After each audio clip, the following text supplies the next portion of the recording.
সঠিক নিয়মে ৩টি কাজ করলে আপনার দেহ থেকে আইবিএস সহ সকল ধরনের রোগ যেতে বাধ্য হবে।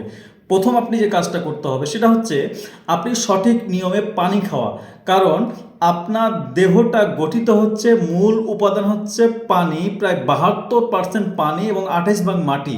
তাহলে ৭২% পানি আপনার, যেমন আপনার মগজে প্রায় 80% কিন্তু পানি রয়েছে এবং হার্ট যে আপনার গঠন সেখানে কিন্তু প্রায় 20% কিন্তু আপনার পানি রয়েছে। তাহলে বুঝুন যে আপনি পানির কতটা গুরুত্বপূর্ণ, এবং আমাদের রক্ত মাংস তো পানি তো রয়েছে। তাহলে সঠিক নিয়মে আপনি যদি পানিটা সঠিক উপায়ে পান করতে পারেন তাহলে আপনার দেহ থেকে আইবিএস সহ অন্য অন্য যে জটিল রোগ রয়েছে ৭২ ভাগ কিন্তু আপনার রোগ কিন্তু নিরাময় কিন্তু হতে কিন্তু বাধ্য হবে ইনশাল্লাহ।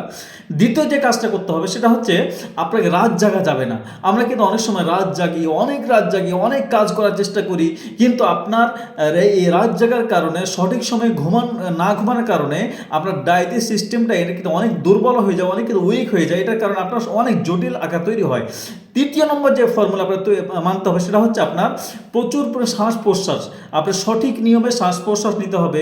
যেমন আপনি সকালে শ্বাস নিলেন, ছাড়লেন, হ্যাঁ, এবং এইভাবে আপনি খোলা ময়দানে, কারণ ওই ভোরের সময় যে ওজোন স্তর এটা কিন্তু উপর দিকে উঠে আসে, হ্যাঁ, এবং ওই সময় আপনি যদি সঠিক নিয়মে শ্বাস প্রশ্বাসটা নেন, আপনার সঠিকভাবে অক্সিজেন পান, তাহলে আপনার ফুসফুসটা সঠিক উপায়ে আপনার অক্সিজেন পায় এবং এটা দেহে সরবরাহ করার কারণে আমরা প্রত্যেকটা কোষ আপনার জীবিত থাকে, এবং যে মৃত্যু কোষগুলো আসে তারা কিন্তু অনেক স্ট্রং হয়ে যায়, অনেক অ্যাক্টিভ হয়ে যায়। এই কারণে আপনার দেহটা অনেক কিন্তু ভালো লাগে। এই কারণে বিশেষজ্ঞরা বলছে আপনার যদি মন খারাপ থাকে, আপনার যদি এনার্জি না পান, আপনি শ্বাস প্রশ্বাস নিয়ে দেখবেন যে দ্রুত কিন্তু এনার্জি পেয়ে যাবেন। সেক্ষেত্রে এই ৩টা কাজ যদি আপনি করতে পারেন তাহলে দেখবেন যে আপনার লাইফ থেকে রোগ নামক যে জীবন কষ্টগুলো, আপনার আইবিএস নামক যে কষ্টগুলো, আপনার যে রোগে যে কষ্টগুলো দেয়, এগুলো কিন্তু বিদায় নেবে ইনশাল্লাহ।